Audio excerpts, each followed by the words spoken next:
Hello बच्चों, कैसे हो। तो कल हमने क्या था, लेविस स्ट्रक्चर बनाने सीखे थे। आई होप आपने उनकी प्रैक्टिस भी की होगी। और अभी हम करेंगे वेस्पर थ्योरी, VSEPR थ्योरी। क्या होती है ये? Valence shell electron pair repulsion theory. Means जो वैलेंस सेल के जो इलेक्ट्रॉन्स होते हैं उनके बीच में क्या होता है, रिपल्सन होता है। और उस रिपल्सन के अकॉर्डिंग ही मॉलिक्यूल अपनी शेप को डिफाइन करते हैं। मीन्स आपने लेवी से जो स्ट्रक्चर बनाए थे उसमें हमने बोला था कि हम जो बॉन्डेड एटम है उनको सराउंडिंग में कहीं भी रिप्रेजेंट कर देते हैं। ठीक है। मीन्स जो लेवी स्ट्रक्चर है वो मॉलिक्यूल की शेप को डिफाइन नहीं करता है, ज्योमेट्री को डिफाइन नहीं करता, उससे हम ज्योमेट्री नहीं बता पाते हैं मॉलिक्यूल्स की। तो मेन जो पॉइंट है इस थ्योरी का वो क्या है, शेप या ज्योमेट्री को डिफाइन करना, ज्योमेट्री बताना मॉलिक्यूल की। और ज्योमेट्री कैसे बताएंगे, मीन्स कोई भी जो मॉलिक्यूल है वो एक प्रॉपर शेप प्रॉपर ज्योमेट्री कब दिखाएगा, मीन्स इलेक्ट्रॉन्स के बीच में आपको पता ही है भाई इलेक्ट्रॉन्स जो है उन पे क्या होता है, नेगेटिव चार्ज होता है। तो नेगेटिव नेगेटिव में क्या होगा, रिपल्सन होगा ना। तो उस रिपल्सन की वजह से फिर क्या होता है, जैसे मान लीजिए ये हमारे पास कोई भी सेंट्रल एटम है और बॉन्डेड जो एटम है वो, जैसे मैंने यहाँ पे दिखा दिए, कोई भी बॉन्डेड एटम है, ये बॉन्डेड एटम है। अब इनके भी इलेक्ट्रॉन्स हैं, इनके भी इलेक्ट्रॉन्स हैं। तो इलेक्ट्रॉन्स में क्या होता है, आपस में रिपल्सन होगा। तो उस रिपल्सन की वजह से क्या होंगे, पहले तो एक दूसरे से दूर भागेंगे ना। अब इलेक्ट्रॉन दूर भागेंगे, ये जो एटम्स हैं थोड़े से अवे होंगे एक दूसरे से। तो एक ऐसा प्लेस, एक ऐसी जगह पे जाकर के ये इनके बीच में जो रिपल्सन है वो बिल्कुल मिनिमम हो जाता है, बिल्कुल कम हो जाता है। और वहां पर जाकर के ये अपने आप को एडजस्ट कर लेते हैं, अपने आप को वहां पर स्टेबलाइज कर लेते हैं। तो उसी के अकॉर्डिंग फिर जो मॉलिक्यूल है उसकी जो शेप है वो फिक्स हो जाती है। ठीक है। जहां पर मिनिमम रिपल्सन दिखाते हैं ये इलेक्ट्रॉन पेयर, वहां पर क्या है, ये अपने आप को एक डेफिनेट शेप में, एक फिक्स शेप के अंदर, एक ज्योमेट्री के अंदर अपने आप को अरेंज कर लेते हैं। तो जो रिपल्सन है इलेक्ट्रॉन्स के बीच में, वो रिपल्सन जो है किसमें ज्यादा होता है, किसमें कम होता है। देखो हमने कहा कि कुछ होते हैं बॉन्ड पे इलेक्ट्रॉन, बॉन्ड पे इलेक्ट्रॉन, कुछ होते हैं लोन पे इलेक्ट्रॉन। वैलेंस इलेक्ट्रॉन में से कुछ तो बॉन्ड में यूज हो जाते हैं, कुछ ये होता है कि बॉन्ड में यूज नहीं हो पाते, तो उनको हम क्या कहते हैं, लोन पे इलेक्ट्रॉन बोलते हैं। तो लोन बॉन्ड पे जो इलेक्ट्रॉन है उनमें रिपल्सन सबसे कम होता है, और बॉन्ड पेयर लोन पे इलेक्ट्रॉन में रिपल्सन थोड़ा सा ज्यादा हो जाता है। और जो लोन पेयर इलेक्ट्रॉन्स हैं उनके अंदर रिपल्सन सबसे मैक्सिमम होता है। तो रिपल्सन कहाँ मैक्सिमम है, कहाँ मिनिमम है, उसके अकॉर्डिंग वो अपने आप को एडजस्ट कर लेते हैं सराउंडिंग में जो बॉन्डेड एटम है। और उसके अकॉर्डिंग मॉलिक्यूल की जो एक डेफिनेट शेप बन जाती है, डेफिनेट ज्योमेट्री बन जाती है। ठीक है। तो उसी ज्योमेट्री के बारे में, शेप के बारे में थ्योरी बताती है कि मॉलिक्यूल की शेप को आप कैसे बताएंगे, कैसे डिफाइन करेंगे। तो उसके लिए एक टेबल बना रखी है हमने कि स्ट्रक्चर टाइप क्या है मॉलिक्यूल का, उसी के अकॉर्डिंग हम शेप को डिफाइन कर देते हैं। तो वो टेबल मैंने आपको बता रखी है, नोट्स भेज रखे हैं, उनमें से आप वो टेबल आपको पहले याद करनी पड़ेगी। ठीक है। जैसे हमने उसमें दिखा रखा है कि सपोज हमारे पास AB2 टाइप कोई मॉलिक्यूल है। AB2 मतलब ए हो गया सेंट्रल एटम, B मतलब बॉन्डेड एटम होगा। ये मीन्स यहाँ पर टोटल जो इलेक्ट्रॉन पेयर हैं वो हमारे पास कितने हैं, 2 हैं। ठीक है। और टोटल इलेक्ट्रॉन पेयर में से बॉन्डेड भी कितने हैं, 2 ही हैं। तो AB2 टाइप बन जाता है। और उस टाइम जो शेप है वो कैसे हो जाती है, उसकी ज्योमेट्री जो वो कैसी होगी, फिर लीनियर, वो लीनियर होती है इस तरह से। मतलब ए होगा सेंटर में और जो B है ये हम दिखा दें सराउंडिंग में, फिर लीनियर शेप हो जाती है। ऐसे ही मान लीजिए हमारे पास AB3 टाइप है, AB3 टाइप, तो उस टाइम क्या हो जाएगा, ये ट्रायंगुलर शेप एक्वायर कर लेते हैं AB3 टाइप में। B का मतलब क्या है, बॉन्डेड, मीन्स तीनों ही क्या है, बॉन्ड पे इलेक्ट्रॉन है। अगर 3 बॉन्ड पे इलेक्ट्रॉन हो तो इस तरह से ज्योमेट्री शो करेगा मॉलिक्यूल, इस तरह की ज्योमेट्री दिखाएगा। अगर इन तीनों में से सपोज 2 तो हो बॉन्डेड, बॉन्ड पे इलेक्ट्रॉन, और एक अगर लोन पेयर हो तो सपोज ऐसे हो जाए AB2L, मीन्स 2 तो है बॉन्ड पेयर इलेक्ट्रॉन और एक क्या है, लोन पेयर है। तो उस टाइम जो है उसको हम कैसे, फिर टोटल तो 3 ही है ना, तो एक बार तो आप इस तरह से आप मतलब उसको रिप्रेजेंट कर देंगे। ठीक है। तो यहाँ पर एक तो है हमारे पास लोन पेयर और 2 क्या है, बॉन्ड पेयर है। तो ध्यान रखेंगे अब जो लोन पेयर होता है वो शेप को नहीं बताता है, जो बॉन्ड पेयर है उन्हीं के अकॉर्डिंग हम शेप दिखाते हैं। तो यहाँ पर जो है दो ही है इसके पास में बॉन्ड पेयर, तो इसको शेप है वो कैसे बताएंगे आप, कैसे शेप बताएंगे ये आप, बैंड शेप या फिर ये वी शेप मानी जाएगी। ये जो लोन पेयर इलेक्ट्रॉन है इनका शेप में कोई कंट्रीब्यूशन नहीं होता है, ठीक है। इसको शेप को क्या बताएंगे आप, बैंड या फिर वी शेप आप बताएंगे। ये ट्रायंगुलर है, मीन्स ये हमारे पास का एक सिमेट्रिकल मॉलिक्यूल है। ये जो ज्योमेट्री है उसकी वो क्या है, रेगुलर ज्योमेट्री है, सिमेट्रिकल ज्योमेट्री है, सिमेट्रिकल मॉलिक्यूल बनेगा। और अगर किसी के पास में लोन पेयर है तो वो क्या होते हैं, वो इरेगुलर होते हैं, उनकी जो ज्योमेट्री है वो जो शेप है वो रेगुलर नहीं होती है, सिमेट्रिकल नहीं होते, एसिमेट्रिकल होते हैं ये। क्योंकि जो बैंड है ना, बैंड, ये बैंड मतलब जो बैंड फॉर्म है ये थोड़ा सा कम बैंड, थोड़ा सा ज्यादा बैंड, कुछ भी हो सकता है वो डिपेंड करेगा इस सेंट्रल एटम के साइज पे, इलेक्ट्रोनेगेटिविटी के ऊपर डिपेंड करता है। तो मतलब ऐसे बनाए तो ये भी तो बैंड ही है ना, ये भी वी है। थोड़ा सा ऐसे बना दें हम तो ये भी वी है या बैंड है। थोड़ा ऐसा कर दें हम तो ये भी बैंड या वी है ना। मीन्स जो एंगल है ना, ये एंगल जो है ये यहाँ पर फिक्स नहीं होता है, वो तो डिपेंड करेगा कि आपका मॉलिक्यूल क्या है, उस मॉलिक्यूल का जो सेंट्रल एटम है वो क्या है, उस पर डिपेंड करेगा ये एंगल। और उसी के अकॉर्डिंग जो ये वी जो है, ये वी आपको अलग अलग तरह की मतलब मिल सकती है, बट कहने में इनको हम वी से भी बोलते हैं। बट ये क्या है, रेगुलर नहीं होता है, मीन्स ये फिक्स साइज नहीं है, ऐसा कोई जो एंगल है वो फिक्स नहीं होता है हर एक मॉलिक्यूल का, हर मॉलिक्यूल का अपना अपना होता है। लेकिन इस तरह की जो भी ज्योमेट्री रखेंगे ना, इस तरह की जो भी ज्योमेट्री रखेंगे मॉलिक्यूल, जो मॉलिक्यूल कुछ भी हो, सेंट्रल एटम कुछ भी हो, उनका जो एंगल है वो क्या होता है, फिक्स होता है। यहाँ पर ये जो एंगल है ये क्या है, ये 120 का एंगल होता है।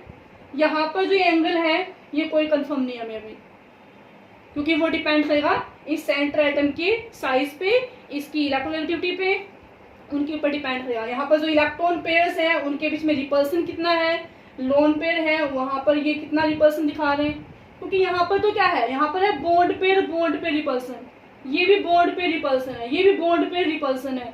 तो यहाँ पर तीनों जो है वो सेम रिपल्सन शो करते हैं, तो यहाँ पर जो एंगल है वो सेम ही रहता है हमारे पास। यहाँ पर क्या है, यहाँ पर ये lone pair bond pair repulsion दिखाएगा, बॉन्ड पेयर रिपल्सन भी दिखाता है। तो ये जो रिपल्सन है बॉन्ड पेयर रिपल्सन जो है वो हर एक मॉलिक्यूल में सेम आए ऐसा फिक्स नहीं होता है, सबका अपना अपना शो करते हैं। इलेक्ट्रोनेगेटिविटी और साइज ऑफ सेंट्रल एटम के ऊपर वो चीज़ डिपेंड करती है, ठीक है। तो इस तरह से बहुत सारे हमारे पास ये स्ट्रक्चर टाइप हैं, वो आपको मैंने टेबल दे रखी है, उसमें से आपको याद करने पड़ेंगे ये चीज़। तो अभी एक बार थोड़ा सा आपको इतना ध्यान रखना है कि अगर स्ट्रक्चर टाइप ये होता है तो उसमें हमारे पास ज्योमेट्री ये बनती है, अगर लोन पे आ जाए तो उसको हम ज्योमेट्री को ये नाम देते हैं, इस तरह से ज्योमेट्री या शेप बनती है। इतना ध्यान रखना है, हर एक मॉलिक्यूल की शेप या ज्योमेट्री को रटना नहीं है, वो चीज़ आप निकाल सकते हैं आसानी से। तो उसको निकालने का तरीका हमारे पास क्या है वो मैं आपको बता देती हूँ, ठीक है। स्ट्रक्चर टाइप याद रखना है, स्ट्रक्चर टाइप के हिसाब से किस तरह की ज्योमेट्री बनती है वो याद रखना है। बाकी हर एक मॉलिक्यूल का याद रखने की जरूरत नहीं है, हर मॉलिक्यूल का आप निकाल सकते हैं बहुत ही आसानी से। अब जैसे मान लीजिए आपने CO2 का एग्जांपल लिया था लेविस स्ट्रक्चर बनाने के लिए। अब इस CO2 की अगर आपको शेप बतानी हो, ज्योमेट्री बतानी हो तो कैसे बताएंगे आप? सबसे आप पहले आपको क्या करना होता है, टोटल इलेक्ट्रॉन पेयर निकालने होंगे, कितने हमारे पास टोटल इलेक्ट्रॉन पेयर कितने हैं। तो टोटल इलेक्ट्रॉन पेयर निकालने के लिए क्या होता है हमारे पास formula, half of valence electron in central atom plus monovalent bonded atom plus minus charge. पूरे मॉलिक्यूल पे अगर प्लस चार्ज है तो उतना ही माइनस कर दो, अगर माइनस चार्ज है तो उतना ही प्लस कर देंगे, अपोजिट में करना है, ठीक है। चार्ज अगर प्लस है पूरे मॉलिक्यूल के ऊपर तो उतनी ही चीज माइनस कर देंगे, अगर माइनस में है तो उतना ही आप प्लस कर देंगे। Monovalent bonded atom, bonded atom कैसे हैं वो देखना आपको, अगर वो मोनोवैलेंट है तो आपको ऐड करने हैं, अगर वो मोनोवैलेंट नहीं है तो ऐड नहीं करने। मोनोवैलेंट मतलब जिनकी वैलेंसी 1 होती है, और ये सेंट्रल जो एटम है उसमें बैलेंस इलेक्ट्रॉन कितने हैं वो लेने होते हैं, उसका हाफ कर देंगे तो टोटल इलेक्ट्रॉन पेयर आ जाएगा। जैसे अभी हम इसमें निकालें CO2 में है तो टोटल इलेक्ट्रॉन पेयर कितने आ गए, हाफ ऑफ। सेंट्रल एटम कौन है यहाँ पर, कार्बन। कार्बन के पास कितने हैं, 4, ठीक है। अब क्या है, बॉन्डेड एटम क्या है, oxygen, and oxygen is divalent not monovalent, तो इसको हम ऐड करेंगे ही नहीं, पूरे पे कोई चार्ज है नहीं यहाँ पर, तो क्या है 0। मोनोवैलेंट कोई है नहीं, 0 दिखा दिया, कोई चार्ज है नहीं, 0 दिखा दिया, कितना आ गया हमारे पास 2, मीन्स टोटल इलेक्ट्रॉन पेयर कितने आ गए हमारे पास, 2 आ गए। अब उनमें से बॉन्डेड कितने हैं और लोन पेयर अगर हैं तो वो कितने हैं वो दिखाना है। तो जितने बॉन्डेड एटम होंगे, चाहे वो मोनोवैलेंट हो चाहे वो डाईवैलेंट हो, वो चीज यहाँ पर नहीं देखनी अब, ठीक है। जब आप टोटल इलेक्ट्रॉन पेयर निकालने तब देखना होता है। अब ये टोटल जो इलेक्ट्रॉन पेयर हैं उनमें से बॉन्डेड कितने हैं, वो कितने होंगे, जितना कि हमारे पास बॉन्डेड एटम है। कितने बॉन्डेड एटम, 2 हैं, और टोटल इलेक्ट्रॉन पेयर भी कितने हमारे पास, 2 ही हैं। It means bonded electron pair is equal to क्या होता है, बॉन्डेड एटम कितने हमारे पास है। तो बॉन्डेड इलेक्ट्रॉन पेयर कितने हो गए हमारे पास, 2, टोटल भी कितने हैं, 2 ही हैं, तो फिर लोन पेयर क्या हुआ, कुछ भी नहीं। मीन्स स्ट्रक्चर टाइप क्या आ गया हमारे पास, AB2 बॉन्डेड कितने हैं, 2 है। अब AB2 में शेप या ज्योमेट्री जो हमारे पास ज्योमेट्री क्या होती है, लीनियर, क्या होती है हमारे पास, लीनियर, ये बन गया, ठीक है। ऐसे बताना आपको। और एग्जांपल ले लीजिए इसके आप,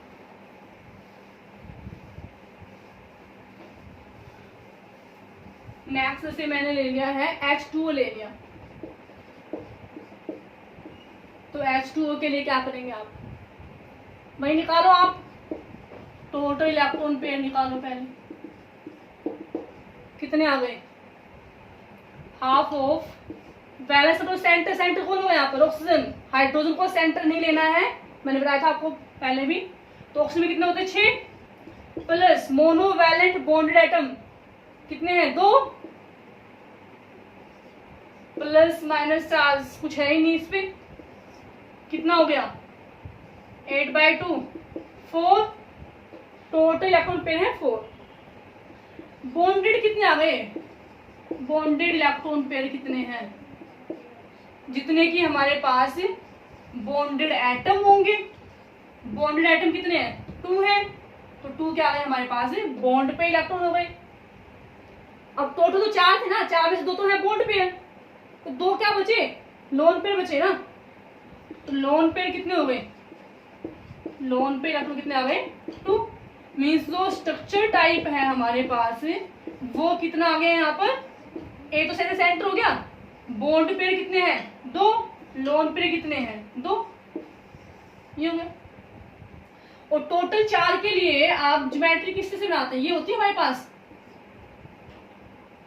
टेट्राहेड्रल, लेकिन यहाँ पर अब हमारे पास क्या है, 2 तो है बॉन्ड पेयर और 2 है लोन पेयर, तो क्या हो जाएगा हमारे पास, ये शेप जो है वो इस तरह से बनेगी, 2 तो हो गए लोन पेयर और 2 क्या हो गए बॉन्ड पेयर, ये हो गया आपका बॉन्ड एंगल जो भी हो जाएगा। मीन्स ये क्या बन गई, वी शेप या फिर बैंड शेप आ गई। इरेगुलर ज्योमेट्री, इरेगुलर शेप देता है ये, ठीक है। तो H2 को आप कैसे बना के दिखा देंगे, ये ऑक्सीजन हो गया, ये 2 हो गए हाइड्रोजन और 2 हो गए इसके लोन पेयर, इस तरह से बना के दिखा देंगे, ठीक है। तो आप कोई भी मॉलिक्यूल का से बना सकते हो आराम से। अब जैसे मान लीजिए आप कोई पॉजिटिव नेगेटिव चार्ज आयन का अगर हम देखें, किसी भी आयन की भी शेप आप बता सकते हो। जैसे हमारे पास है H3O पॉजिटिव है, हाइड्रोनियम आयन, तो क्या करेंगे, टोटल इलेक्ट्रॉन पेयर निकालेंगे, कितना हो गया, सेंटर कौन oxygen, 6 electron balance, plus bonded item कितने हैं, 3, प्लस चार्ज है। मीन्स क्या करना है, आप इसमें से एक माइनस करना है, तो क्या हो जाएगा -1, कितने हो गए 3 और 6 कितने हो गए? 9, 9 में से एक निकल गया 8, कितने हो गए? 4। अब इसमें से बॉन्डेड कितने हैं? बॉन्डेड इलेक्ट्रॉन पेयर कितने हैं? बॉन्ड पे इलेक्ट्रॉन कितने हैं? जितने बॉन्डेड आइटम होंगे, बॉन्डेड आइटम कितने? 3, तो 3 आ गए। टोटल में से 3 तो है बॉन्ड पे इलेक्ट्रॉन, तो लोन पे इलेक्ट्रॉन कितने बच गए? 1। तो क्या हो गया हमारे पास? स्ट्रक्चर टाइप क्या आ जाएगा? स्ट्रक्चर टाइप हमारे पास आ गया फिर ये AB3L, ये हो गया। और AB3L जो है उसकी शेप कैसे बन जाएगी हमारे पास? ए यहाँ पर मतलब सेंटर में कौन है? ऑक्सीजन। 3 क्या है? 3 यहाँ पर हमारे पास है हाइड्रोजन, और एक क्या है? Lone pair. इस शेप को हम क्या बोलते हैं? Pyramidal shape. ये क्या है? ये पिरामिडल शेप होती है। तो शेप के नाम तो आपको याद रखने होंगे, बाकी आप आसानी से किसी मॉलिक्यूल का इस तरह से स्ट्रक्चर जो टाइप है वो निकाल सकते हैं। किस तरह का स्ट्रक्चर टाइप है, उसके बेस पे शेप क्या बन जाती है, ये चीज़ आपको याद रखनी पड़ेगी। बाकी आपको बहुत ही आराम से आप इसको निकाल सकते हो। ठीक है, तो ऐसे आप बहुत सारे और भी मॉलिक्यूल्स आपको दिए हुए हैं, उनकी प्रैक्टिस करना। तो इसमें मेन जो पॉइंट है वो शेप निकालना ही होता है। इसमें क्वेश्चन ऐसे भी आ सकते हैं, जैसे कोई भी 2 मॉलिक्यूल आपको दे दें कि ये दोनों जो मॉलिक्यूल हैं ये क्या है? ये आइसोस्ट्रक्चरल है या नहीं है? आइसोस्ट्रक्चरल, क्या वो आपस में आइसोस्ट्रक्चरल है? आइसो मतलब सेम, क्या उनका सेम स्ट्रक्चर है? तो क्या करना होगा आपको? आप उनको जो स्ट्रक्चर टाइप है वो निकाल लेंगे दोनों की, फिर आप देख लेंगे उसमें कि दोनों के अंदर जो बॉन्ड पेयर और जो लोन पेयर है वो सेम है या नहीं है। अगर सेम है तो वो आइसोस्ट्रक्चर हो जाएंगे, अगर सेम नहीं है तो वो नहीं होंगे। इस टाइप के क्वेश्चन पूछ लेते हैं इसमें। या फिर शेप निकालने आती है कि ये मॉलिक्यूल दे दिया, इसकी शेप क्या है, ये टेट्राहेड्रल है या नहीं है, तो आप निकाल के देख लेंगे क्या शेप आएगी उसकी। ठीक है, तो प्रैक्टिस करेंगे तो सब हो जाएगा आपका ये। ठीक है, तो नेक्स्ट जो टॉपिक है वो नेक्स्ट क्लास में करते हैं। ओके, तब तक अपनी प्रैक्टिस करते रहना, पढ़ते रहना। Okay, bye, take care.